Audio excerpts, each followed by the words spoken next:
Sahanavavatu Sahanau bhunaktu Sahaviryam karavavahai Tejasvinavadhitamastu ma vidvishavahai. Om Shanti Shanti Shanti. This name Sathya Darpan to these conversations is quite a nice name, because Satya means truth and Darpana means mirror. So it is the mirror of truth where you look into and realize the truth of who you are. So when you look into this mirror of truth, you don't see yourself as the body and the mind, but you see yourself as the very self, the supreme principle of consciousness beyond the body and the mind. So this mirror should be able to show you that. And if you're seeing anything else in this mirror, then either there is a problem with you or with the mirror. What can be the problem with the mirror? 3 problems they say: Mala, Vikshepa and Avarana. Mala means impurity. Vikshepa means unsteadiness. And Avarana means cover of an illusion. So these 3 are the reasons why we can't see the truth as it is. Suppose a mirror is dirty, dusty, it can't reflect, it can't show you your face, your image. Or if the mirror is shaky, it's not steady, even then you can't see the image. Or if the mirror is covered with a veil, a cloth, even then it cannot reflect your image back to you. So our scriptures call these 3 as doshas, 3 of these problems, faults, which are mala, vikshepa and avarna. When the mind is impure, full of desires and attachments, full of worldly ideas and thoughts, that is mala, that is the impurity of the mind, which is the reason why truth is not seen in the mind. The second thing is vikshepa, when the mind is not steady because of desires. It is chasing one desire after the other. Even then the mind is unable to understand or comprehend these great truths because it is too restless. And avarna is if it is covered by a veil. Even then you can't see your face. And this avarna is this wrong understanding, wrong knowledge. So if you have wrong knowledge, if you have unsteadiness of mind, and if you have impurity of mind, you cannot find the truth, even in all these lectures. So the prerequisite to understand the truth is to prepare your mind. As I said, all these are just preparations. Reaching a place is different from being on the way to that place. So these are all efforts that we make to keep walking on this path, to purify our mind by purging it of negative and selfish thoughts, to steady our mind by reducing our desires and developing focus, and to not have wrong knowledge, which is that we are the body, we are the senses. Beyond that, we exist as the Supreme Self. That understanding is uncovering the mirror. So these 3 things are required before we can even understand the truth. As I said, theoretically it is okay to understand, speak in a language, the language is comprehensible, everybody understands theoretically this is what it is. But to understand it in the essence, tattvataha, complete essence of it, one has to realize the truth, one has to be the truth. And this chapter which is starting now, it's all about being the truth again, the ways of the Jñāni. So when you have to know whether you are really becoming a Jñāni or still there is ajnana in you, how do you know? You check yourself against these shlokas. These shlokas are the gold standards. And against that you check where is your journey, where you are. What is that you are experiencing? How close your experience is to the experience of the shlokas or what is mentioned in these shlokas. So as I mentioned, the Janaka is experiencing that amazing state of the self. And he is going on expressing that state to Ashtavakra. Like when we are very happy, we want to express our joy and happiness to somebody whom we are close to. We want to share our joy. Similarly, when we are unhappy, also we want to share our sorrows with those who were close to us. Now, Ashtavakra has given him the great boon and blessing of realizing the truth as he is in that same body, not in some faraway forest, in a hermitage, or living a life of a monk or a renunciate, and then realizing the truth. No, right in his very court where he has been sitting and ruling the kingdom from, there is he is at the feet of Ashtavakra. And as he is listening to him, the Uttamadhikari that he is, the amazing disciple, a student, he is immediately able to grasp and experience that. So, as I said, the next few shlokas are also going to be Janaka's exclamations and joy and his description of that state in which he is. And why it is important? Because these are the milestones on our journey. These are the standards that we must find or compare with and know where we are in our journey. So that is the idea. First sloka is again Janaka speaking. He says, Janaka uvacha प्रकृत्या शून्यचित्तो यः प्रमादात् भावभावनः निद्रितो बोधित इव क्षीण संस्मरणो हि सः. Very beautiful idea that is being explained over here. He says prakritya śūnyacitta yaha.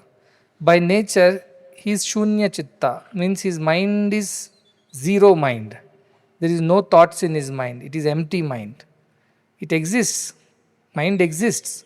But it exists without any thoughts and ideas and emotions and desires. No sankalpa vikalpa.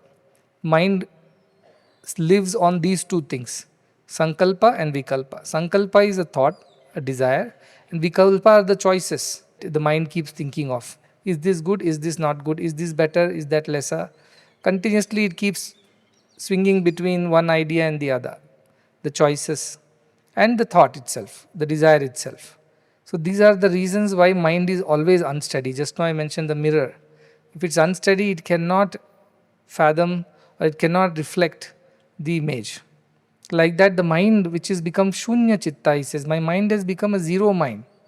I have no thoughts, no desires, no ideas, no choices, no sankalpa, no vikalpa. I am absolutely in steady state of peace. How does that mind look? The mind is similar to the mind of a person who is in deep sleep. Though while he is awake, he has hundreds of thoughts running in his head, thousands actually. But the moment you go to deep sleep, what happens? It's not that your mind is no more existence. It is there, but it has become empty of itself. So it does not have any thoughts going on. If you have any thoughts running in your mind, can you sleep? You cannot. Even in dream, what is happening? Our subconscious mind is active. The deeper mind, where the hidden thoughts are there, deep desires are there, which we do not speak of in the waking state. But they start manifesting in our dream. And those desires, those ideas, those wants, those unfulfilled wishes, aspirations, they start coming up as dreams in our mind. So till the dream state also you can clearly see the mind is active, though lesser active than what it is in the waking state, because the physically not active. It doesn't force the body to physically act. But mentally you are still imagining, seeing, visualizing, experiencing, all that is happening. But in the deep state of sleep, the mind becomes empty, as if it has merged off into the spirit. And you have no idea who you are, how long you have slept, what is your age, are you a man or a woman, are you rich or poor. None of these ideas exist. So that is śūnyacitta. Imagine being awake and still being in that state. It's almost impossible, it seems impossible. But Janaka says that right now I am like that. There is something in me which is aware that I am awake right now and I am dealing with you. But there are no thoughts in my mind per se. So who is speaking all these things? It's happening for him. He doesn't feel that it is he who is thinking and speaking and explaining. It is a spontaneity of his existence that is now expressing itself. That is a very beautiful state. As I said, what is the way you know that you have slept very deeply? You have no memory of it when you wake up. You don't even realize. You think you just slept for 10 minutes, it's 6 hours. And then you have no memory of that. When you have dreams, you have memory that you went to sleep and you went and saw a dream, and in that dream so many good and bad things happen. When you wake up, you can explain, howsoever unclear it might be, yet you have some memory of it. But when you are in deep sleep state, you have no memory of sleeping. Only when you wake up, you see the watch and you realize, oh, it's been so long that I've been sleeping, I didn't realize at all. That is the idea. He says that things are happening for me. I am not doing it, nor I have any idea or memory of doing it. The other day I explained the difference between you doing it versus it's being done through you is, while you are the doer, you have memory of it. When you are just an instrument and it's being done through you, you have no memory of it. Very frail memory of it, not real memory. You don't remember the details, you don't remember exact things. Somebody may say, oh, he is a forgetful person. No, he's not forgetful. He remembers every other thing whenever he is the doer. But when he is not the doer, as if it was done by somebody else and not him, that kind of distance or detachment exists. And the memory of it, which makes us live in misery or in joy, in agony of what we did wrong or in ecstasy of what we did right, both do not occur to him because he has no memory of it. That is the idea in which Janaka says, śūnyacitta. In our scripture, it's called amani bhavaha. It says, manaso yat amani bhavaha dvaitam tasya na labhyate, it says. Dvaitam na uplabhyate, it is said. When manas, the mind, reaches the state of amani, no mind. No mind means no thoughts. What is a mind after all? Bhagavan used to explain very nicely. I told sankalpa vikalpa is the way of the mind. So you will take a kerchief and say in this kerchief there are threads. And the threads are woven, perpendicularly and horizontally. So once all the threads are woven, there is a cloth. But what is the way to get rid of the cloth? Thread by thread, you disintegrate it. If there are no threads interwoven, where is the cloth? Likewise, sankalpa and vikalpa are the thoughts which are running perpendicular and horizontally in the weave. And then, because of them intertwined, interweaved, interwoven, it appears to be a cloth. But cloth is just a collection of threads. Likewise, mind is just collection of thoughts. So when all thoughts are gone, where is the mind is the question. There is no mind. That is the amani bhava, that is the śūnyacitta. Like a thought can, like the cloth can disappear if the threads are removed, like that a mind can disappear if all the thoughts are removed. You understand the logic, how it works? So he says such a state is possible and I am in that state. My nature now is śūnyacitta. I am free from all the thoughts. I am aware that I am existing. But I am not identifying myself as Janaka with the body and wife and 4 children and the kingdom. That is not no more my identification. I am free of all identifications. I am pure existence right now. Asti. I am in the Asti state. Asti bhati priyam we heard. I am in the Asti state. I am, that's all. Like Shankaracharya says, aham evaham avyayaha. I am I. I am not, so this I is not smaller than this or bigger than this or of a different quality, nature, size, shape. No, it's exactly the same. Who are you?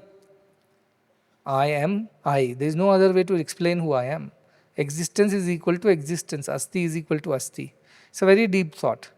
So we made a cover for that. In that, Bhagavan only sitting on the chair and Bhagavan only standing next to him.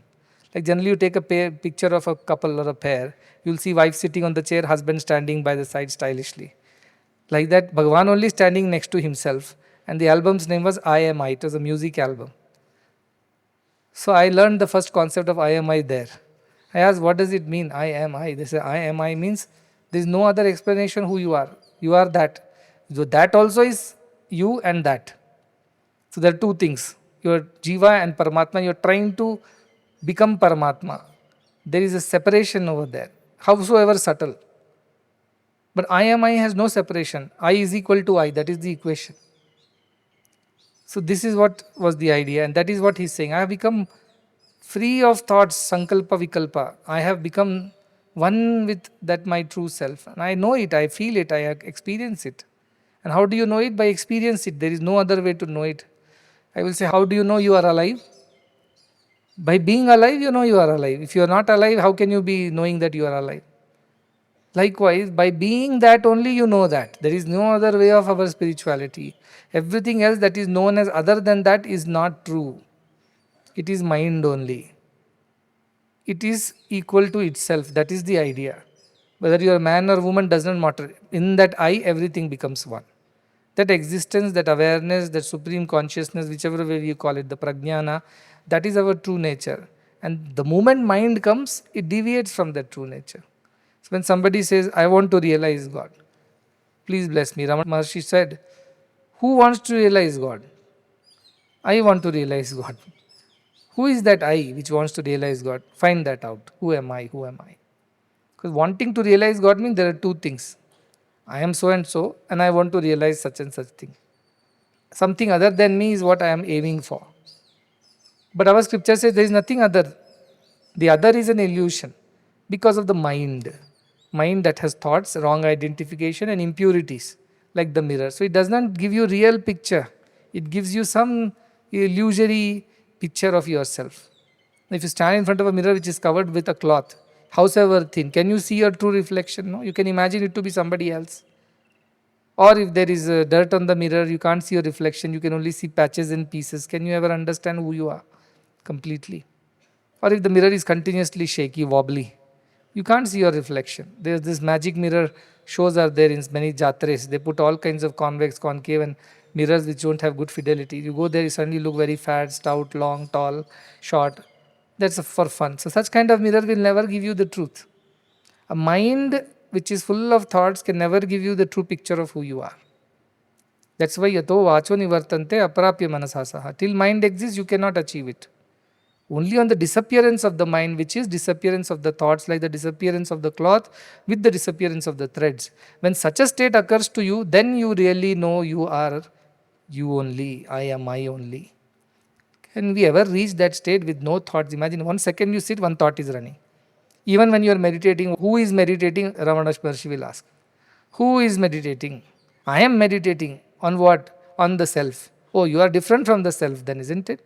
Because there is a meditator and there is something being meditated on. And there is a process of meditation. But none of these exist. Remember, Jnanam, Geyam, Tatha, Jnata, Tritayam Nasti Vastavam. In reality, the knower, knowledge and the known, these three things don't exist. Everything becomes one. If in the world you want to know something, there will be thing to be known, like I need to know this tumbler, what is its composition, what is it made of, what is its size, volume and so on. This to be known. Who is the knower? I am the knower. I need to know. And what is the process? Through analysis, observation and whatever other things.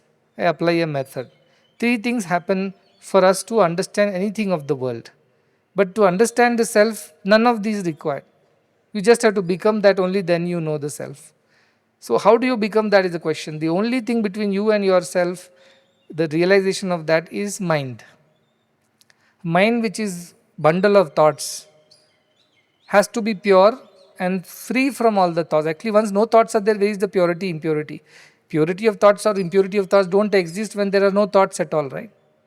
So how do you reach a state of no thought, thoughtlessness, zero mind or no mind, amani bhava? There is a process. And the process is reduce thoughts first. We have what we call as thread counts in bed sheets and other things.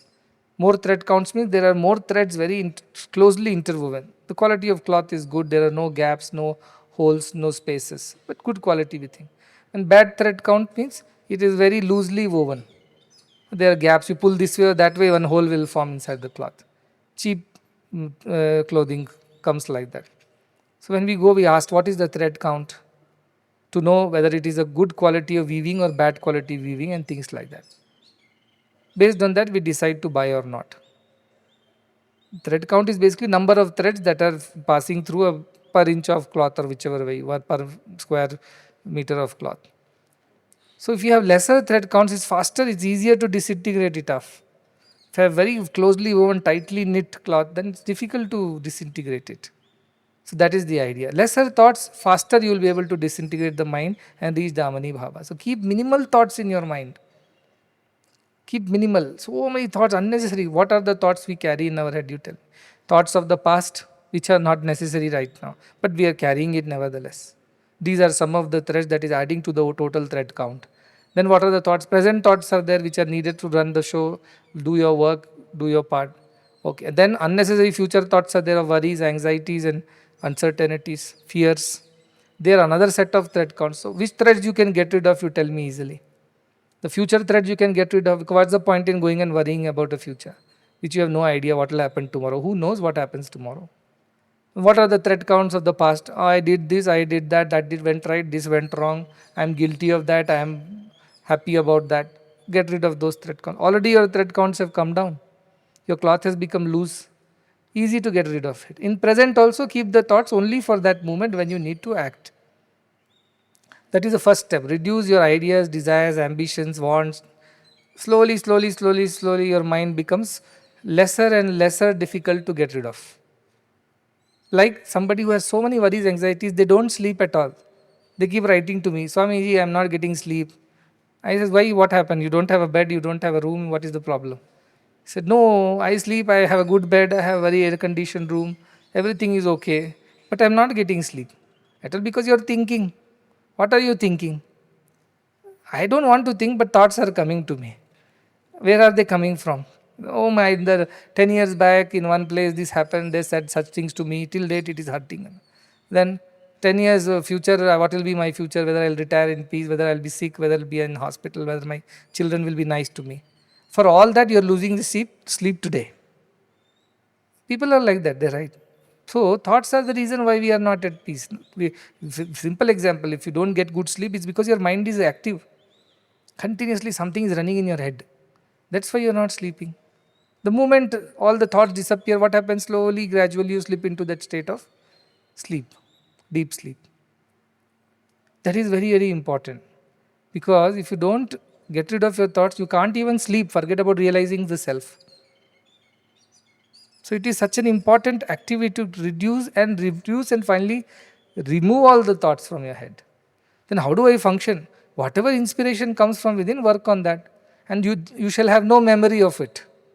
You shall not be the initiator of that thought. You shall not be the executor of that thought. You shall not be the enjoyer of that thought.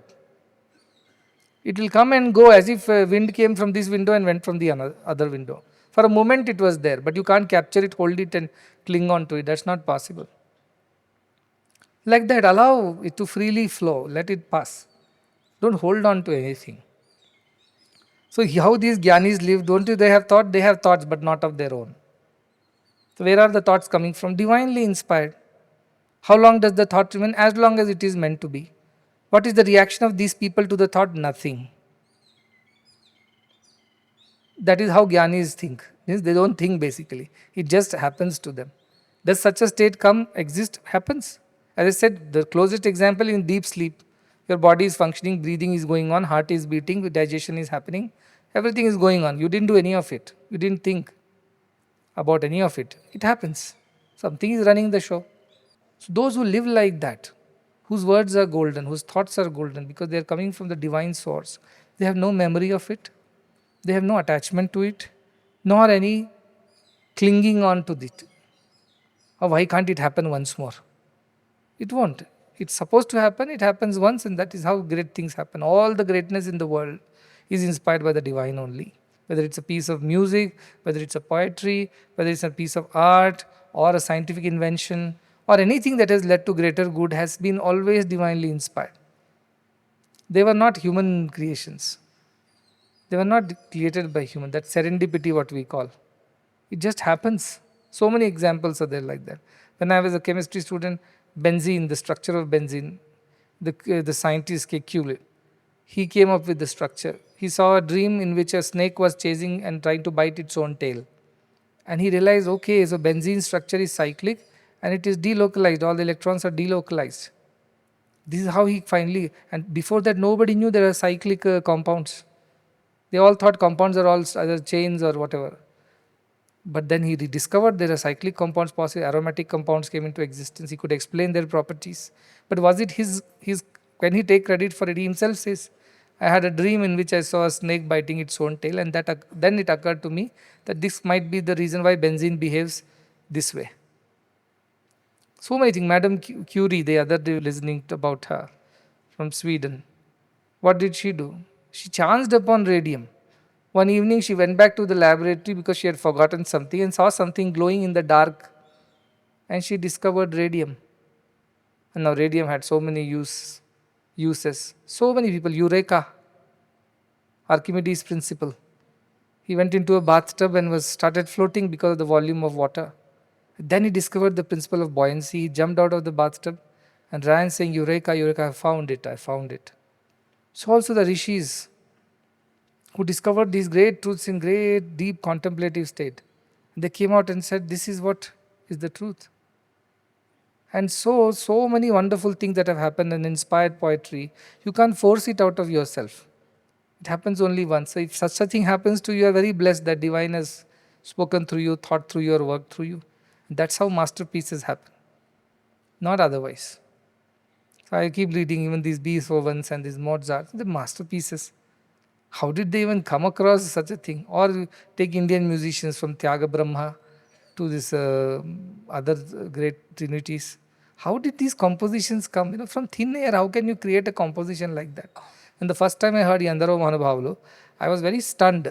I just, the complication of it and the flow of the verses and the words that is used and continuous flow of the, and I was told he just spontaneously sang it out when several people had come to meet him to praise him for what he was, and he just sang out a song, Yandaro Mahanubhavulu, because he said, all of you are also great, I am not the only one. And he praised them in return. So many wonderful things we know. All this has happened because these are all divinely inspired. It's not a human creation. It's not the product of mind. Product of mind is always ulterior, of lower grade and quality. Product of the self, that which is inspired, is ultimate. It's supreme, it's perfect. There is nothing you can add to it, nothing you can remove it. Purnamadaha Purnamidam, that is how it is. You can't improve that song any further because that is how it's perfect. You can't remove lines from that song or add another music. It's perfect. It is how it was supposed to be. And Pranav and all these people were there. I told them one day that I think you have to compose a song on Sadguru, idea of Sadguru. Then they sat. And then they were struggling. They had a lot of ideas, 3-4 things. And I just closed my eyes and said, no, it will start like this. Tanu Manu Dhana Sarva Nanage Nine Sadguru. That is the first line. I know it. Where it comes from, I do not know it, but I know it. This is the line. Now you work on it. And then they started working, and it just flowed after that. There was no effort. There was no effort. That effortlessness is supreme divinity, which wants to express itself, which is looking for the right instrument. A flawless, egoless, attachmentless instrument through which it can completely, fully express itself in its entirety and purity. It doesn't get deviated, diluted, corrupted, contaminated. Such a vessel it looks for. When it finds such a vessel worthy of its grace, the divinity manifests in its fullness and glory. That vessel is no mind vessel. No mind of its own, no thought of his own. Otherwise we say, no, he has a mind of his own. He is not going to listen to what we say. These great ones have no mind. Imagine just 2 words and so much I have spoken. Because this is the essence of spirituality. You can, if you reach that śūnyacitta state, while you are awake, not while you are asleep. Or not when you see a tough question paper or a shock that you lost somebody. That time, while being awake and in some perfectly comfortable state, still there is no mind. You just exist, but you don't associate yourself with that kind of body, mind or thoughts. So what happens? He says, Prakrutya śūnyacitto yaha pramadat bhavana. Then how does he think? Pramadat. Inadvertently he thinks. He doesn't think because he wants to think. It just happens inadvertently. Like inadvertently step up on something and then you realize, oh, I stepped onto this. Or inadvertently you swallow something, then you realize, oh, it got stuck in my throat. You didn't realize. Your mind is somewhere. It happens, right? When our mind is not there, what happens? We keep doing things. And after that, you realize, what did I say? What did I do? Many times it happens to us. Because that time our mind was not there, our mind was somewhere. And we happen to do something, and after that we have no memory of it. And when you say, did I say this? You'll say, of course you said this. I said, when did I say this? Just now you said this. You didn't hear yourself say this? No. Or you have something you are eating and your mind went somewhere and you finish the whole plate and then you realize, did I eat all these things? They say, just now. I have no memory, I'm still hungry. Many times it happens, right? To all of us it happens where our mind is elsewhere, especially in the classroom. Suddenly one bell rings, the class starts, another bell rings, the class ends, and where were you? Class got over, is it? What did he teach today? Where were you? You went on a ride, your mind ride. So that is the case of mind being distracted and not being where you are. But that is similar to the state when there is no mind. Things are happening, and you have no memory of it. You have no association of it. And if at all ever you associate with anything, how does it happen? Inadvertently. Pramadad bhava bhavana. Pramada means by mistake, by chance, or inadvertently that is happening to you. So when that person thinks also, it is inadvertently, not by effort. Let me think, let me plan, strategize, do this, do that, achieve that. None of these feverish things exist in such a person. Even if he does something, as if inadvertently he ended up doing it, not by his own choice. He's so driven, like an autopilot. Automatically it is doing its own things. Where are they going, what they're thinking, what they're speaking, what they're doing, as if they're all on the autopilot.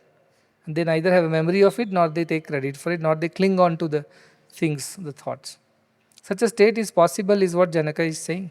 And if at all you ever say, like the Tesla made one mistake of one place at a signal, it didn't start because it suspected that more cars are passing. So even though signal turned green, it didn't start. So then this man had to start the car. Inadvertently, by chance, by mistake, once in a while, they end up thinking something. Otherwise, they don't think at all. They are on free flow. That is how the Jnani's life is. So that is what he explained the first one. And second one he says, how does it feel? Some comparison. Nidrito bodhita iva kshina samsmarano hi saha. Like somebody is woken up from deep sleep. Nidrito.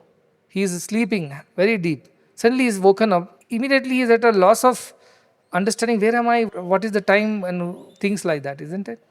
It happens, we have no clue, we cannot we lose all the coordinates, we cannot really, remember where we are. Many times from a deep sleep, if you are suddenly woken up, if you gradually wake up, that REM cycle is there, slowly you get into deep sleep, slowly you come out of it, all that. But if you're in deep sleep and suddenly somebody comes and wakes you up, then you suddenly have no moorings, no idea, no identification, no coordinates. You are just lost. For a few seconds, you are lost. It is like this for the Jñānis. One for the mistake, if they even think and they're the doer or whatever, it is by mistake. And it occurs, how does it occur to them? This world, how does it occur to them? As if they've woken up from a deep sleep and they have no clue what's going on. And whatever the memory of it is kshina samsmarano. It's a weak, feeble memory of it. Very faint memory of what has been spoken or done through them. Very faint memory they have. Like we have, when we suddenly wake up, we have very faint memory of who we are, or which place we are sleeping in, who is around us, and what is the time of the day. Very faint memory. It takes a while to recollect everything and slowly bring ourselves back to the present, the place where we are in. So these people live like that, Janaka is saying. Even if something is done through them or they have spoken or thought, they have very faint memory of it.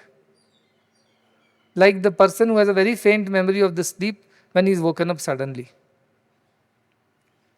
So that is the life of a Jnāni. Can you believe this is, you have to really sit and kind of contemplate on this shloka. How free is this life? How effortless is this life? How burdenless is this life? How joyful and light weight is this life?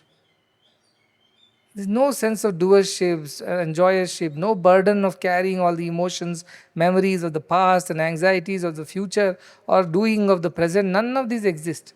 And if at all it ever touches their being, it is as if it has happened by mistake. As if they just by chance this has happened. Otherwise they are untouched by any of these things. You see these people who walk in the sleep. Have you seen anybody? You must be having somebody in your class, sleepwalkers. They start from one bed and end up in another bed by the end of the night. And say, why are you doing in my bed? When did I come here? One fellow was there, he walked out of our campus only in the sleep. Then they told, please put iron gates and all this stuff because there are sleepwalkers here. And you wake up that person while he's walking. What will he say? How did I come here? Where am I?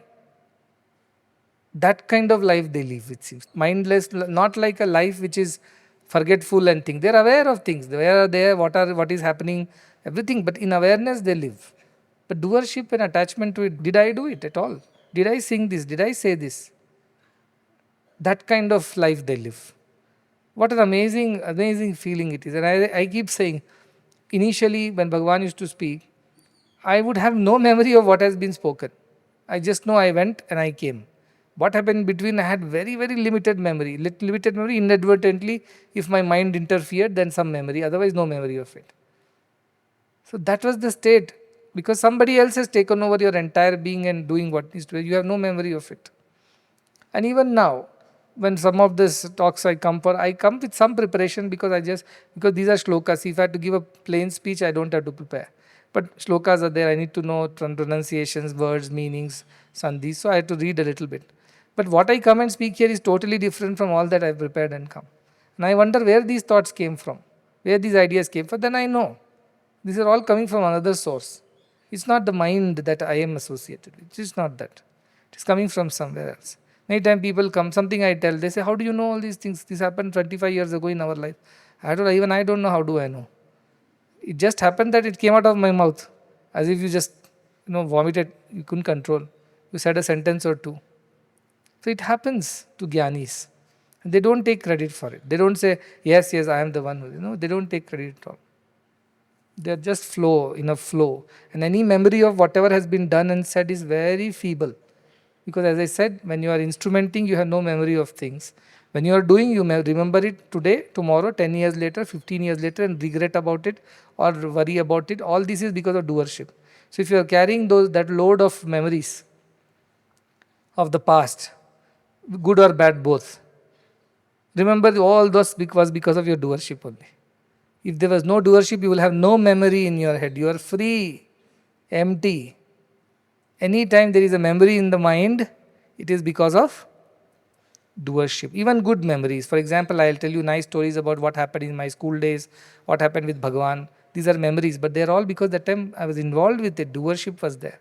I am a student, he is Bhagavan. I am experiencing this. This is good. Those memories, every memory in your mind is because of your attachment to doing. If there was no attachment to doing so far, you would have no memory of things. Feeble memory at best. Somebody reminds, do you remember 10 years back we had met, you did this for me, I'm so grateful. Oh really, did I? Somewhere I feebly remember, there was a boy I had met. You were the one, is it? Okay, good. That's about it. Conversation ends there. No memory of it. Then you know that you have lived a life of a Jñāni. If you have loads and loads of those rotten memories in your head, know that all those were mistakes made, because even if they are good memory, they are done out of doership, and that is why it is not the right thing. Now you go back and check your bundle of memories that you have collected over the years, which does not let you sleep, which does not let you love people unconditionally, which does not let you flow freely. How much junk is there, rot is there in the cupboard? Throw it away. Throw it away, clean it away, dump it away. Don't carry samsar vahikaha, that bundle on your head, unnecessary. Don't drain your energies carrying all the memories of the past. Fine, that time mistake happened, all make mistake, but now Ashtavakra says it's over, now done, it's dusted. Over. Now onwards, at least don't create more memories and carry you as a donkey with so much of bundle on its back. Don't do that, he's saying. How is it possible? Śūnyacitta, become śūnyacitta, you become zero mind. Let the flow happen through you. And I said it happens and you have no memory of it. Does the mic have any memory of what I have spoken in it? No. It came, it executed the talk, amplified it, made everybody listen to it. That's it. When I bring the mic tomorrow, does it remember, yesterday, 65 days you are speaking enough? Too much you have spoken through me. All that is inside my head is all a big mess. Too much congestion. Don't speak. Mic doesn't say anything. It's an instrument. It doesn't have memory of anything. Every day it is fresh, as if it is just starting the day or speaking for the first time. That fresh energy, that fresh enthusiasm in life. Why? Because there is no baggage of the past. Lightweight. This is less luggage, more comfort. Likewise, that's how Jnani can wake up every day with the same amount of energy and enthusiasm and work through the day and sleep peacefully and get up again and start the day. The Ajnanis will be all going bonkers. How is it possible? There is no stress and strain for Jnanis. Physically, yes, there might be better. One of the guests who had come, he was asking me, "Don't you feel tired about all these things? How many years, every day you have been doing this?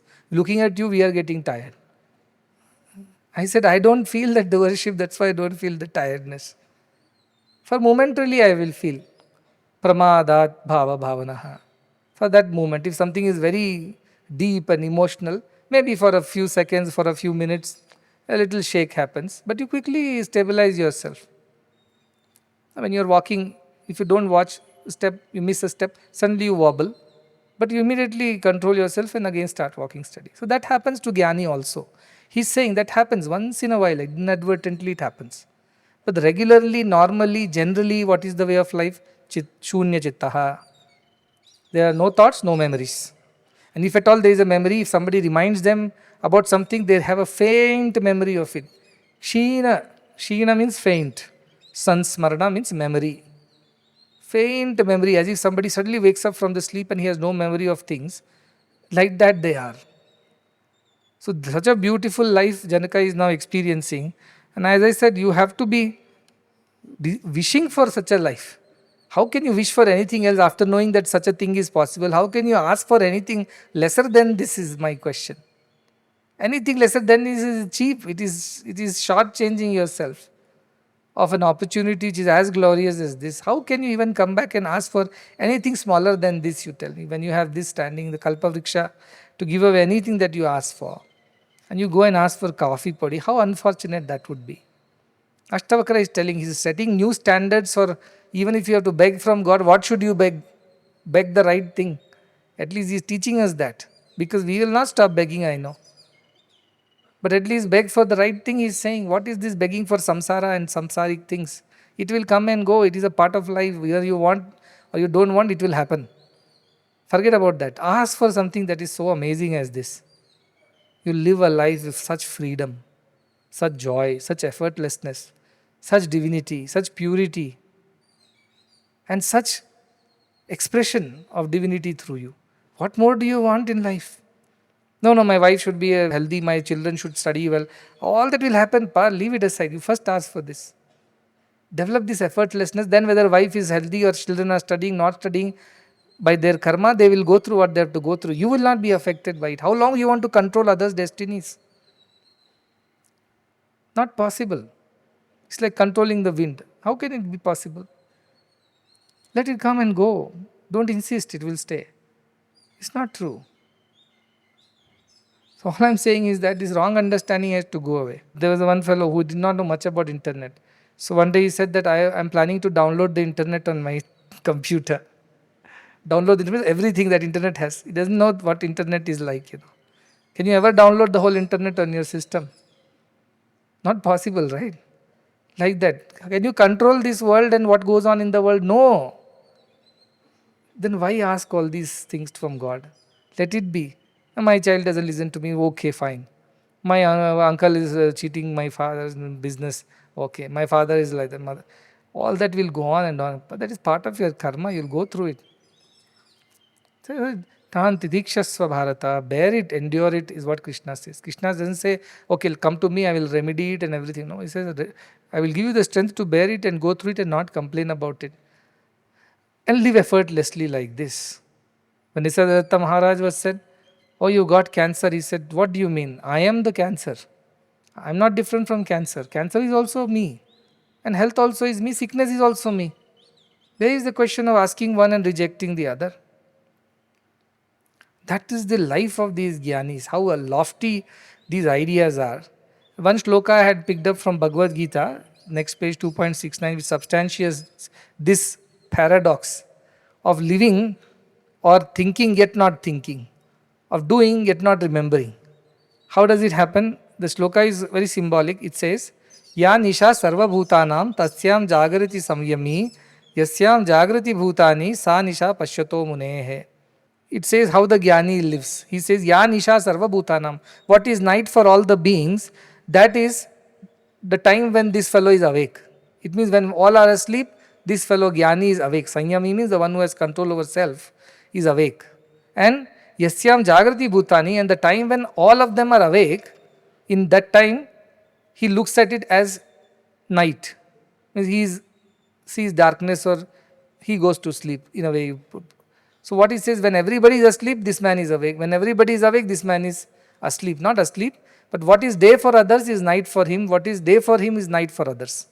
That opposite these ideas of life are. What is joy for others is sadness, sorrow for him. Because what is this joy of the world? He doesn't care about it. And what is joy for him? The self. Others don't care about it. That is the opposite that they are talking about. It's not physical sleeping or awake. The Jnanis stay awake in the night when everybody is asleep. When everybody is asleep, they seem to be awake. Everybody is asleep because what is this? This is nidra, maya nidra, bhoga nidra. You are asleep only. You are not awake to your truths. You are not awake to your reality. So you are asleep. As if you are asleep, you have no idea of what you are doing. That's what Shankaracharya says. Mata nasti pita nasti bandhu sahodaraha, artham nasti griham nasti tasmat jagrata, he says. Awake. No mother is not real, father is not real, wealth and progeny and relations are not real, the home and accumulations are not real. Wake up, he says. Jagrata. What do you mean? I am awake. He says, yes, but you are asleep to your true self. You are asleep to the truth of your reality. That is why I am awakening you from that. Vivekananda says, from Kathopisha says, no? Uttishtata, Jagrata, Prapyavarani Bodhata. Arise, awake, stop not. What do you mean by awake? I am awake only. No, you are not awakened to the truth of your reality.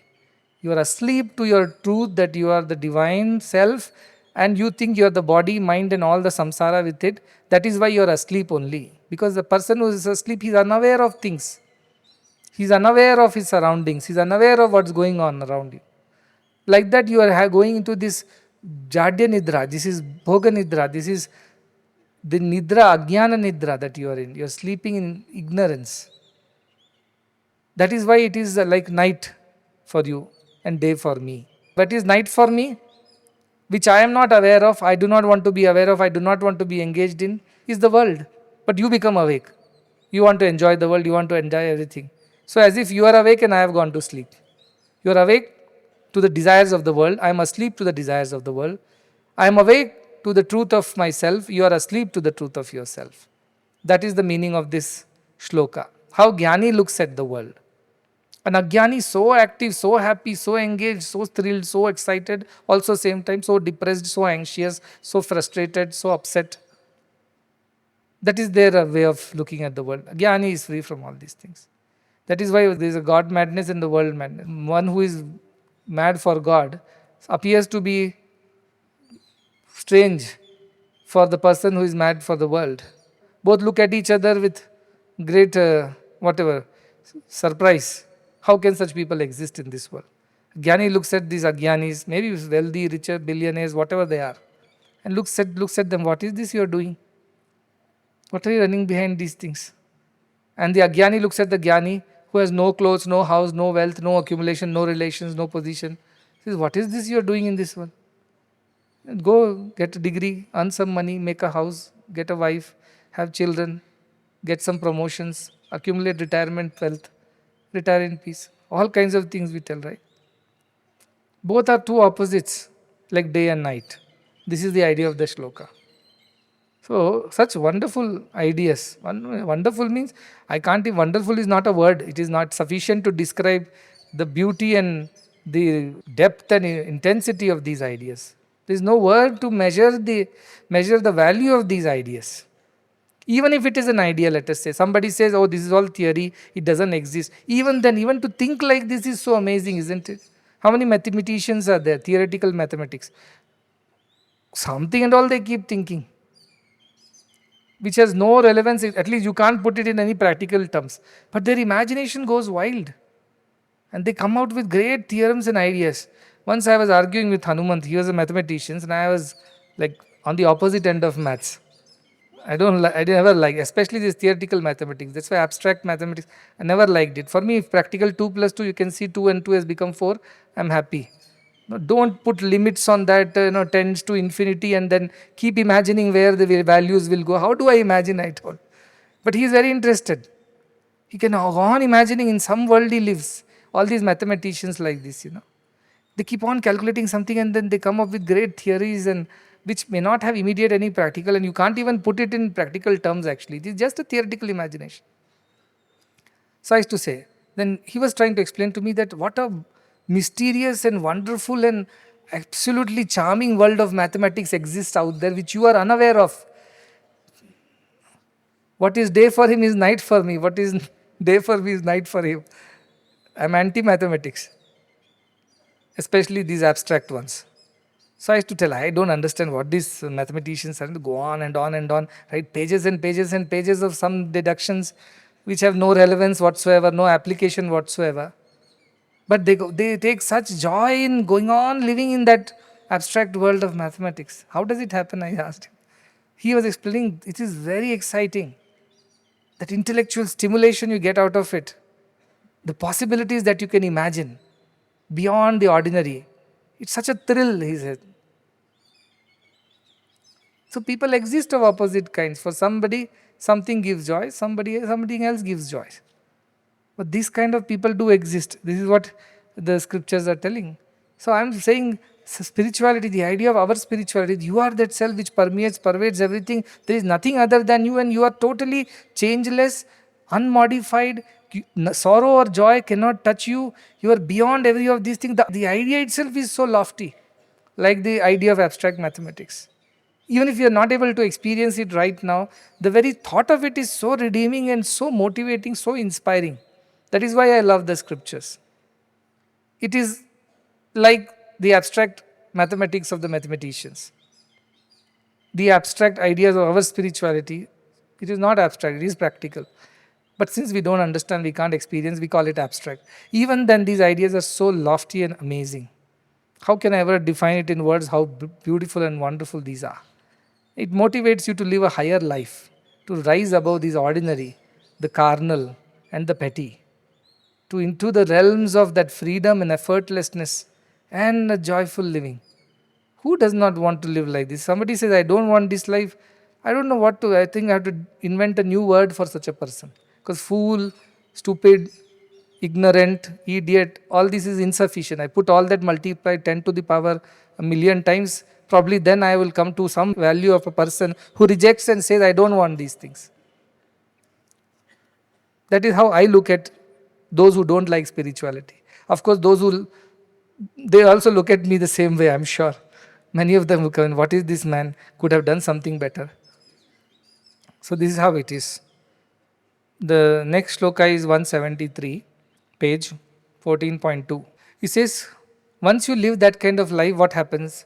Kva dhanani, kva mitrani, kva me vishaya dasyavaha, kva shastram, kva cha vijnanam cha, yada me galita spraha.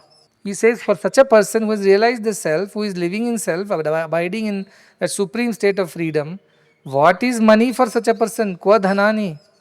You think you can tempt him with money? Do you think he'll fall for money? Do you think he will get sold out for money? You think money matters to him at all? No. Kva dhanani. What is money for such a person? Kva mitrani. What is friendships and relationships? I want to be friends with everybody. I want to be good to everyone. All should love me. All should like me. I should have millions of followers. Not required. Kva mitrani. What is the point? What is the need for such a person to worry about friends and money? Then kvame vishaya dasyavaha. And for such a person, vishaya means desires of the world. And dasyavaha means thieves, plunderer. So the world's desires, can they plunder such a person? Can they steal anything from such a person? Especially his sleep and his rest and his peace and equanimity. Can the worldly desires ever touch such a person is the idea. Of wealth, of progeny, of relations or whatever things. Does it even matter to such a person? Do the thieves of the worldly pleasures can ever steal away his peace and equanimity and joy and fortitude? Not possible. Then, Kvash Shastram, why does he need to read books anymore? Where is the need for him? Because he lives the essence of the book. Sat Shastram Kurvanti Shastrani, he says, Narada Bhakti Sutra. Such a person fulfills the scriptures in his conduct. He lives the scripture day in and day out. Where is the need for such a person to have a scripture? He doesn't need to read up books. Then, Kvacha Vijnanam, where is the need for the worldly knowledge also, or the self knowledge of the self and the pursuit of it? Because he is the very living embodiment of that truth. Where is for him to search for the truth? Where is the need for him to put his mind to work? No need. Then, who is such a person? Yadame Galita Spraha, when all your Spraha means desires have melted away, Galita. They have melted away, evaporated. For such a person, where is the need to worry about money or friends or the sense pleasures or reading up books to realize the self or undertaking all kinds of austerities and efforts? Because he has no desire. So you are saying, oh, so if I don't have to read the scriptures, yes, only if you do not have any desires. Because at the end, what are we trying to achieve out of reading the scriptures and all these things? To reach a state of absolute perfect desirelessness, isn't it? Desirelessness is mindless or no mind. That is the state we want to reach. If you have already reached the stage, where is the need to read all these scriptures? Why are the scriptures written? Because we are not like this, we are very desirous. And we need to be told this is not the right way of living. So scriptures tell us that. But somebody who has reached the state of desirelessness, what will he do with the scripture? As Ramakrishna Paramsa would say, you need the ladder to climb to the roof. Once you have reached the roof, why you need the ladder? So these things, whatever we gain, whether it's wealth or relationships or whatever sensual pleasures or the scriptures or the efforts, all these should be directed towards reaching a state where we have no desires left. That's when Prahalada was asked by Narasimha, you have pleased me with your devotion. I have killed your father Hiranyakashipu, redeemed you of all his torture, and now ask me anything that you desire for. He says, no, I have no desire, nothing to ask. No, please ask something. I want to give something. I am very happy with you.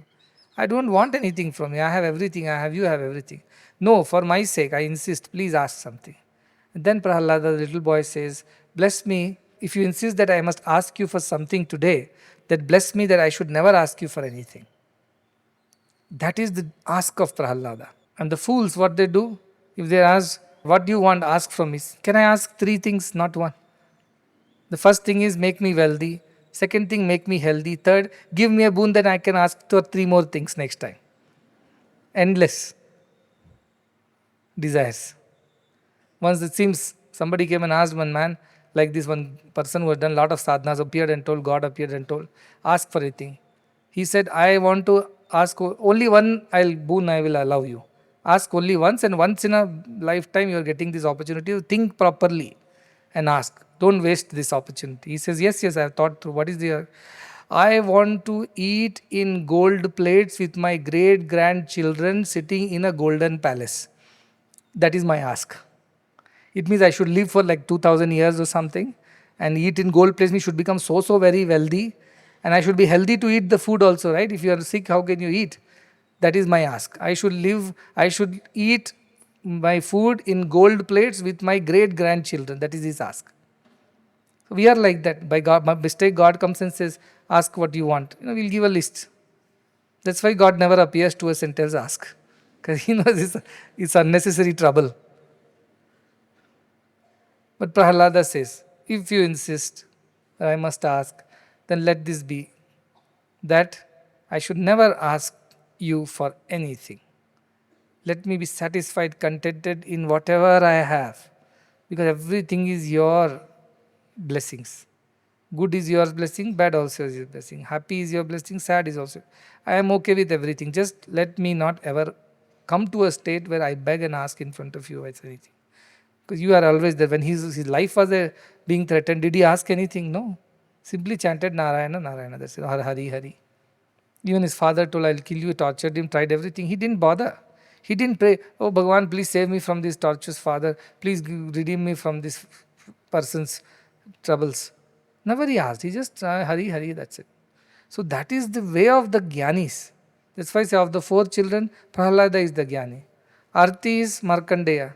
He was about to die, he prayed to Shiva for a longer life.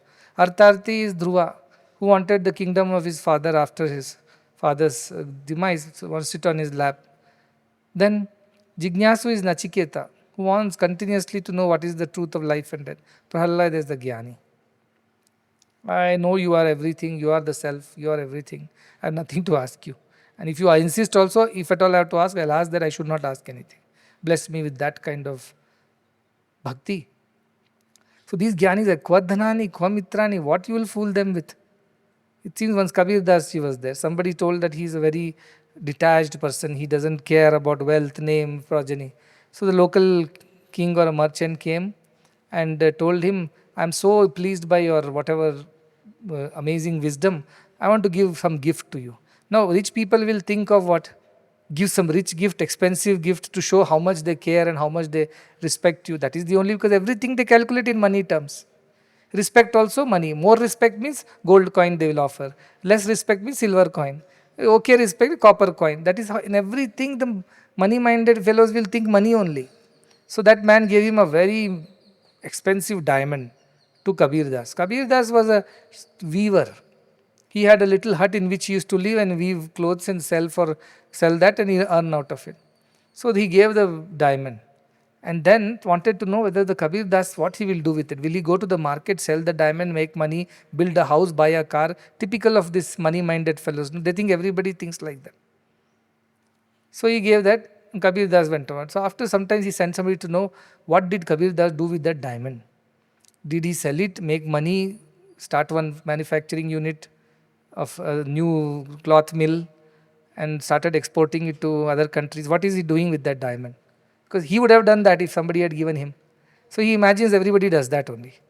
So he sent somebody to check what happened. Kabir Das came, he said, that diamond I had gifted you, where is that? He said, when did you gift me? No memory. Because no interest. What did you gift? When did you gift? I had given you an expensive diamond. Did you really, for God's sake, have you thrown it into dustbin or something? He says, I remember, you are the one who came, is it? Somewhere I tugged it up in some roof somewhere. Go look there. He looks and it is still lying there on some, up there in the roof area. He didn't bother whether it is a diamond or not. He was not interested. Somebody else would have immediately gone, looked for it by somebody and auctioned it off and made millions out of it and started a new business. Nonsense this is for these people. Because they don't give value to this. This is money-minded people only give value to all these things. The other day I was studying, to test Purandar Dasa, somebody put some gems in the rice akki that was given. His wife removed those pearls and stones like she removes ordinary stones from rice while cleaning it before cooking and threw it on the garbage. The money-minded fellow was shocked, saying, what are you doing? Don't you know these are diamonds and gems and pearls? Oh, is it? Okay. No memory. No interest. Bhagavan used to tell a story. It seems a man and a wife decided to go to Vanaprastha. Very spiritual people. But man thought these women are generally interested in this jewelry and all that. Maybe she still has some lingering desires. So while he was going, he saw a diamond lying in the road. And wife was following him and he was walking ahead. So this thought that women are generally desirous of things, maybe even in Vanaprastha, she might get distracted. So he kicked some dust onto that diamond just to hide it from the wife. The wife noticed that strange thing. And she told, I just noticed what you did. No, I did because I thought you will get distracted because diamond. Oh, was it a diamond? I didn't even know that it is a diamond. I don't even care it is a diamond. You care. You thought diamond is important and I might get distracted, but you even thought that it is diamond. For me, what does it matter? We have given up everything. Now we are in pursuit of God. How does it matter we find diamond on the road or what on the road? Doesn't matter to us. Dust and diamond all the same for them. So he says that is the level of maturity of these Jñānis. Not that they don't know it is diamond, but they don't care that it is diamond. Whereas an Jñāni, my God, this diamond, you know how expensive it is, what all you can buy with it, you can do so many things. Okay, they don't care. This is how these Jñānis are. They don't care because they don't give value to these things. This is all material things which have no bearing on their spiritual joy. In fact, these are obstacles in their path. So the more you accumulate around you, the more value you give to these things, the more distance you are from the divine. The more obstacles you have created for yourself on this path. If you can have all these things and not have any attachment to, is a different matter. Like Janaka is still the king, he still rules the kingdom. I'm sure he has a treasury full of wealth. He has to look after his people. All that is fine. But he has become a Janaka. No? It doesn't matter to him. What is wealth for them? What is wealth? What is friendship? What are the relationships? What are the desires of the world? What are the shastras and the rituals and the all kinds of so to call activities of spiritual nature? How does it matter? How does it matter to them? And Vijnanam, all this knowledge which we keep collecting from everywhere, what is this for them who have no desires left in them? The end of all spiritual sadhana is to reach a state of desirelessness. Then whatever comes by way of life, by divine will, you take it and you're happy. This is the real inside of the Jnani. Outside they may look ordinary, so don't get confused by their external appearances, they're deceiving. Inside is where the Jnani is Jnani. And who knows the Jnani? Another Jnani only will know this Jnani. And a Jnani cannot imagine that Jnani can be like this also. So this is where the beauty of our scriptures are, that how clear they are. And here one nice shloka comes from, because a lot of people keep reading up a lot of scriptures. They ask me, which parayanam you want me to do? I'll tell them something. I finished that. What is next? Hey, is this some kind of a race? What's next? What's next? Have you understood this? Have you implemented this in your life? Have you started practicing this? Have you experienced this? Kabir Das used to say, Poti padi padi jagamua pandit bhayana koi, dhai akhar prem ka padhe so pandit hoye. People are so desirous of reading up so many scriptures, and they take pride. I remember these many shlokas, that many mantras, these many namasmarnas, that many pilgrimages, those many dana, charity, and these. What will I do with all that count is the question. What will God do with all this count? Does He really care? Have you become desireless at the end? No, then all this is waste. All this is a waste only, right? What will such a person do with all these things? So that is the idea. He says that no point in just collecting. So Adi Shankara in Vivek Chudamani uses a very nice shloka. He says, Shabdajalam Maharanyam Chitta Bhavana Karanam. This word in the forest of the words, one can get confused and be lost. I need your transformation. And that can happen with one word. Why so many words, so many books? Not required. So he says, Ataha Pratnat Gyatavyam Tattva Jnanais Tattvam Atmanaha. You instead try to understand the essence, Tattva Jnana. Instead of mugging up shlokas after shlokas and feeling that the more shlokas I know, the more spiritual I am. That is foolishness. That is why Kva Shastram, it says. What will you do with Shastra? It's a waste of time. If you are not developing desirelessness at the end of the whole effort, then everything that is done is a waste of time, energy. It may give you some kind of intellectual kick that I know so many Shastras, shlokas. Some people come here they don't come here to take any blessing. They come here to tell me how much they know and how spiritual they are. For those people, how does it matter? What is they getting, what they are not getting, whether this is that, they don't care. They don't care because none of these matter in that spiritual path. What matters is, am I being able to abide in that self effortlessly? That's all their concerns are. Other things don't concern them. So that is the idea. By collect information and burden yourself with the additional ego and arrogance that come with it. Rather be free. Work on becoming desireless. That requires you to read no books. That requires you to go to no pilgrimages. That requires you to do no austerities. Simply get rid of desires is what we are saying. Become desireless. And how can you become desireless? Have full faith that divine is there. What can go wrong? What can go wrong? Yesterday Bhartrihari is saying, when will such a day come to me, O Lord, when I will eat just out of my hand, no vessels, no plates, no cutlery, nothing. And I will wear nothing because I care for nothing. And I will be free, without desires, without attachment. When will such a day happen to me? Bhartrihari prays to Shiva. So these people live like that. They don't care about anything else. We think they care. Oh, the big donation, we'll get closer. If you do something like this, you will get more popular. Nothing like this. They don't care. The next shloka, 14.3, 175 page. And says, Vijñāte Sakshi Purushe Paramatmani Cheshware Nairashye Bandha Mokshe Chana Chinta Muktaye Mama. What is my present status? He says, Vijñāte Sakshi Purushe. I have known the supreme witness of everything. Because I am that. How do I know that? I am that now. Remember Drigadrishya Viveka, there is a witness to everything. When you see the object, eyes are the seer. Then when you see the eyes, mind is the seer. When you see the mind, that awareness, Sakshi Bhuta, that is the seer. And who is seer for that? No one. It is the ultimate. That is the idea. So I have known that self, the Sakshi Bhuta, who is the witness to everything. Good, bad, ugly, happy, sad, all things are just witnessed by it. Like the upper bird, does not engage in anything, just witnesses. Then Paramatmani, who is the Paramatmani? Atma is in everybody, that Jivatma. Paramatma is. Remember from with Purushottama Yoga I was telling yesterday, there is Akshara Purusha, and that is Uttama Purusha. Akshara Purusha is the Jivatma in everyone. Akshara Purusha is the collective. And Parama Purusha is beyond that, from which everything originated. So that Paramatma I have come to know of. Who is the Ishvara? Who is the Lord? Who controls, governs everything? Not you and I, not the governments and politicians. It's that supreme divinity that governs everything, that makes the sun rise at time, set at the right time, seasons happen, rains come and go, make all the planets orbit around without getting into any accidents, make the whole sky suspended with billions and billions of galaxies, not just stars, stay in their position and do what they need to do. He is the governor of everything. He is the Lord. He is the supreme Ishvara. So, Acha Ishvare. I have known that. Then Nairashye. I have given up all the desires. I told last time, desirelessness is the ultimate supreme state. Nairashye. Because I have no desire, bandha mokshe.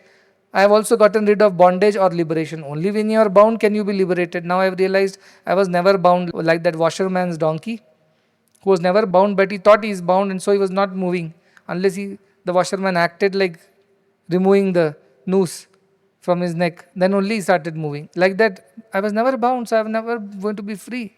I was always free. He says, Nairashye bandha mokshe cha na chinta muktaye mama. And chinta, or thinking also is not there in me. I am free from all thinking. This thinking that I have to realize God also is not there. Or I have to do 10, 1, 2, 3, 4, 10 things to become closer to God. None of these ideas exist in me. I am free. I am free. Because I have seen that, I have known that, I have experienced the self. Paramatmani Cheshware.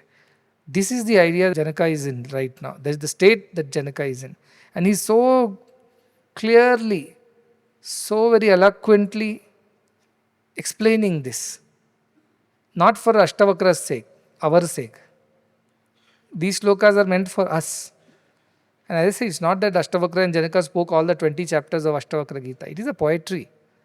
Essence, as I say, the first chapter itself gives you all the essence. And the last chapter summarizes everything, just like Bhagavad Gita. Second chapter gives you the essence, and 18th chapter summarizes everything. Like that, Ashtavakra also first chapter gives the essence, 20th chapter will summarize everything. In between, these conversations are like Bhagavad Gita's conversations, simply. You think Krishna Arjuna spoke so much in the battlefield? No. Few shlokas maybe, may not be even shlokas, just as conversation. Maybe not poetry, but just prose. Then our Veda Vyasa put it into a nice format and gave it to us. Like that, Ashtavakra also was composed much later by somebody. And they added shlokas, they made it look nice. But ideas are for us who are on the path. That once he has seen the ultimate witness, the awareness within, he has understood that and understood that is the supreme most. His desires have disappeared. He's become free. There's no freedom and bondage. That idea of freedom and bondage also has disappeared. And all the thoughts that come accompanying these worries and anxieties, they also have gone, and he's free. I'm free, he says, muktaye. Those ideas, everything has become non-existent for me. Now what a beautiful thought. Another shloka that comes from Drigdishya Viveka says, Dehabhimanam galite Vijñate Paramatmani Yatra Yatra Manoyati Tatra Tatra Samadayaha. This shloka is from Drigdishya Viveka, which says, once your body consciousness is gone, you don't associate yourself with the body, and you have known the Paramatmani, the ultimate supreme self. What happens? Yatra Yatra Manoyati. Let the mind go wherever it wants. Wherever it goes, you are always in the state of samadhi. How could you go to the market? You are a Jñāni, you are not supposed to go to the market. Market or no market is all the same for me. That is why when Buddha took a shelter in the night in the house of a prostitute, the whole city was up in arms against Buddha. The uproar. How could you do this? How could you receive some gifts from such a lowly woman? Buddha said, she is what she is in your mind. For me, she is another being, another soul, another self. That's it. I don't see any difference. You feel bad because you have some associations and because of that certain ideas of good and bad. For me, what does it exist? What does it matter? When Jesus of Nazareth could accept the Mary of Magdalene, how could he do that when people were throwing stones at her, saying she is a woman of lower existence? What did he say? Okay, she has made mistakes, I agree. But the one who has never made a mistake in life, let him pick up a stone and hurl at her first. And nobody had the guts to do that because everybody had made mistakes in life. See, that is Jnāni. He's able to see the higher, deeper self in all and able to forgive and accept. Otherwise, for Ajnanis, even on the surface, they say, okay, I've forgiven you, I accept you. Deep inside, they don't. They hold on to those grudges and anger and ideas. A Jnāni will forgive. Okay, fine. As long as you are repentant, you are correcting yourself, it's fine. Then this Mary became the disciple of Jesus and stayed with him till the end. All other so-called noisy disciples of his, Peter, who said, oh, I am going to be with you, and this and that. Who stayed with him? They all ran away for their lives. This Mary stayed with him till the end. She followed him till the Golgotha and she wiped his face every step when he was bleeding and sweating. And till the end she stayed. She didn't care whether she'll also be crucified if she shows any respect or any devotion to Jesus. She didn't care. Because she had experienced pure love. She had experienced unconditional forgiveness, which is possible only for Jnanis. So that is why he says, wherever your mind goes, there is samadhi only. You don't see anything other than that.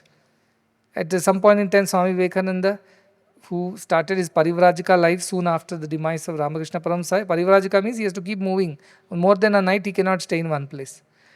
People would call him and tell him, please give us lectures, please give us gyan, please talk about this topic, that topic. But nobody asked him, have you eaten? Do you have clothes? Where will you stay tonight? Nobody would ask him. People are selfish. They want to just get what they want to get out of people and then run away. So he would organize an hours on end, he'll keep talking about his Vedanta. But hardly anybody after the meetings would ever come to him and say, have you eaten, Swamiji? Where will you stay tonight? Where will you rest tonight? Nobody will ask him. They'll listen to the talks and go away. At that point of time, he was very hungry. One so-called the lower caste person, he had this doubt. Whether this Swamiji I'm seeing from morning, he was not allowed to attend the meetings. He was the cleaner of that place, wherever he was giving the lecture. So that poor fellow saw from morning till evening these young Swamijis talking and talking and talking, and groups of people are coming, asking questions, clarifying their doubt, taking blessings and going. But I haven't seen him eating anything since morning. So in the night when everything is over, everybody is gone, because he is not allowed to even step into such so-called sacred space, because he is low born. He went and asked Swamiji, Swamiji, you've been speaking since morning, have you eaten anything? Then Swamiji, with tears in his eyes, said, no. Then he said, oh, then I will go and tell somebody that you have not eaten. He said, no, do you have any food on you? He said, I do have my dinner, but I am unfit to feed you. Swamiji says, your hunger, my hunger, both are same. It doesn't matter.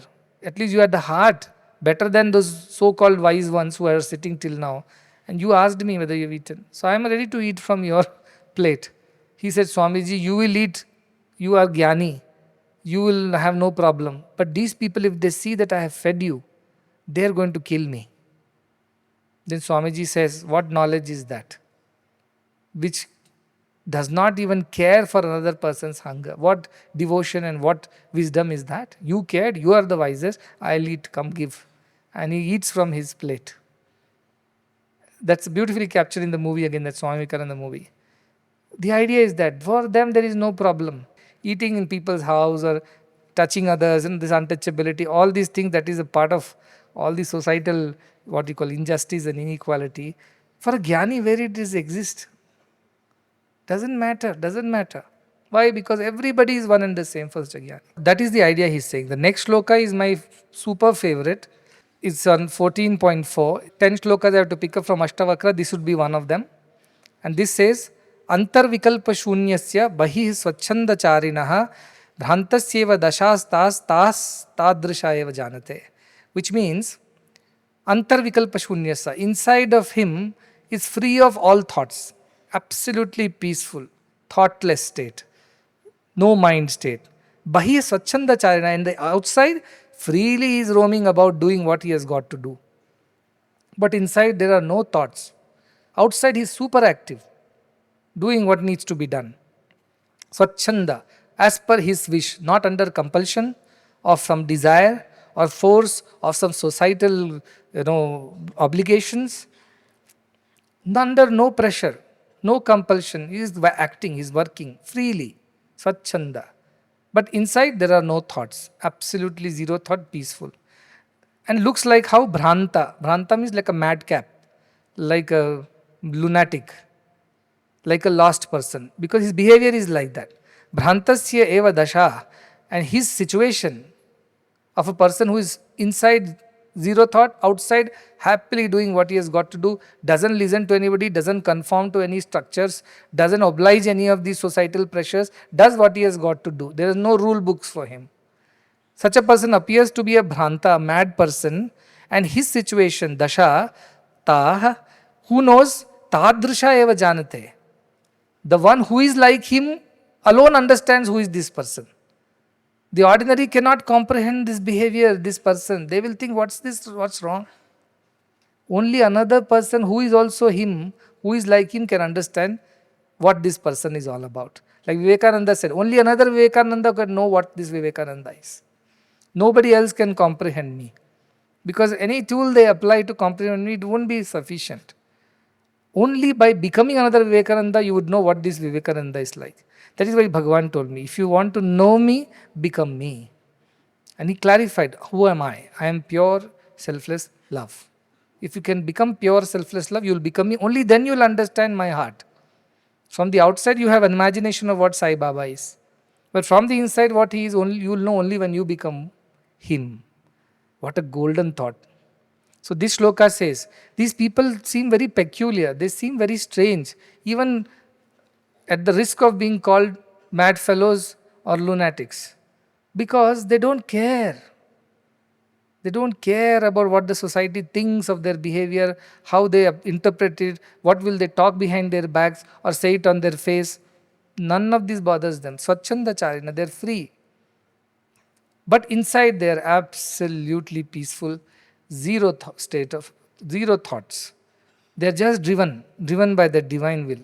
They are just moving about doing things as per the divine will. They have no involvement, no attachment to any of these things. Now once Akka Mahadevi gets up from her marriage mantapa and throws away her jewelry and even her clothes in front of so many who had gathered to witness her marriage, and walks out naked from her own marriage mantapa, what should you call such a lady? Hey, are you mad? That is what people will say. What's wrong with you? What's gone wrong? Have you lost it? This is what they will say. But who knows that what was going on in Akka Mahadevi's heart at that time? Only another Akka Mahadevi would know. That why she stood up and walked away from the marriage hall without anything on her body, throwing it all away to her father, saying, I need nothing from you. You are worried as a princess, I may bring disrepute to you. Here, I owe you nothing, you owe me nothing. I'm walking away. And she walked away. Since then, she never wore a piece of cloth. Roamed street to street. And finally at Sri Shailam, she gave her body to Mallikarjuna. In the sense, Lord Shiva, to whom she thought she is married to. These people are like that. What can you tell? Other ladies will say how shameless she is. Look at what an embarrassment for her family. They will tell their children, don't look at her. Run away from when she comes. But she had no problem. Bhrantasya eva dashastas tadrisha eva janate. Only another Akka Mahadevi will know what she has done. Only another Mirabai will know what this Mirabai is. Wedded to a king, living in luxury, but goes out in the streets dancing with the sadhus and saints, singing the glory of Krishna. Mere to Giridhar Gopal. Dusaro na koi. Nobody belongs to me, I belong to none. Only Krishna I belong to. And she is dancing, a queen dancing on the streets of her kingdom brings disrepute, infamy, and her in-laws are super upset. They tell the husband, either you control her or kill her. But we can't see this happening day in and day out. Such a shame. And he offers her a cup of poison and wants her to drink it in front of the whole court, saying, you must die, because that is the only way I can get rid of all that people are saying. That our queen is a woman of no character. She has no dignity, no self-respect. She dances around in the streets with saints and mendicants and monks and the beggars, singing the glory of Krishna. She deserves to die. So also when Pilates was confronted with this dilemma to punish Jesus, the high priest said he must be killed. The people said he must be killed. They forgave a murderer, a real criminal, because there was a chance to forgive one, and the choice was between Jesus and the criminal. And people, they forgave that criminal and punished Jesus. And Jesus still said, when they asked him finally, are you, as you claim, the king? He says, yes, I am the Son of God. That's it, not another word. Take him, crucify him. Did they change their ways for the sake of the world, to oblige to those societal norms? No, they were true to their hearts. They did what they were born to do, at whatever price. This is why they are called Bhranta or madcaps or lunatics or fools or idiots or whatever you call in whatever names. But they alone know who they are. And only another person who is like them alone will know who they are. Rest of them will have their imagination of what was right, what was wrong. They'll judge them. Mirabai says one bhajan is there. Paga gunguru bandh Meera nachi re. She has tied anklets to her feet and she is dancing in the streets, singing Krishna's glory. And what do people say? They say, Log kahe Meera bhai re bavari, saas kahe kulnasi re. People say she has gone nuts, she has gone crazy, she has gone mad. And what does her mother-in-law say? She has destroyed the repute and honor of our family. This is how she is being accused by people and her own people, her mother-in-law. But did she care? Pag gunguru bandh Meera nachi re. Main to mere Narayan ki aap hi ho gayi dasi re, she says. I have become a servant of my Narayana, my Lord, Krishna. And I have nothing other than this. I cannot be another way. I'll be lying to myself if I live any other way than in devotion to Krishna. And she left the kingdom. Of course, she was never killed. She drank poison. Nothing happened to her. Finally, they left her saying, you get out of this kingdom. Her husband told, you just leave the kingdom and go away. Don't be. She was exiled. And she went all the way to Mathura. She never returned. She died in Mathura. The idea is that they don't care. This is how they are because they are true to themselves. They are lost themselves in this Atma Bhava. Where is the body and where is the punishments of the body that will bother them or deter them? They won't. They will not give up their way for anything in life. Because inside they have no desire. Antar vikalpa. Śūnyacitta they are. But bahi swachandi charena. That is why they are free on the outside. Because they are free on the inside, so they are free on the outside. If they were bound on the inside by desire, they will be bound on the outside also to behave accordingly, to please people, to oblige them, to be nice to everyone, because they have desires to be fulfilled for which they depend on the people outside. So they have to lie, they have to be nice or not even nice, be in a way pleasing to the people even if they are not wanting to. Why? Because they are bound by the desire. Tell lies, cheat, do whatever it takes. But these people are free on the inside, so they are free on the outside. And then they are thought of as mad people, but these are by those who have understood nothing of them. This is the amazing thought of our scriptures, you see. The freedom of what it is. And only a Jnāni, if at all, must say a word or speak a word about another Jnāni is authorized to do so. But Ajnanis prattle about, chatter about, and pass judgments, comments, remarks. This is not right because they don't know why the Jnāni does what he does. And an Ajnani with his limited understanding cannot comprehend the magnitude of a Jnāni's personality. Only a Jnāni would know another Jnāni. That is the idea of this slokas.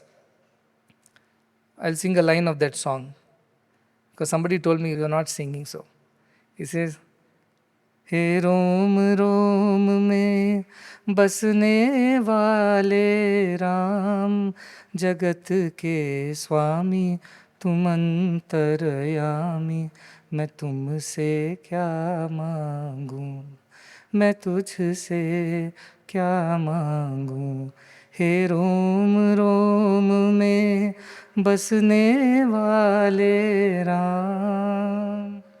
This is the song.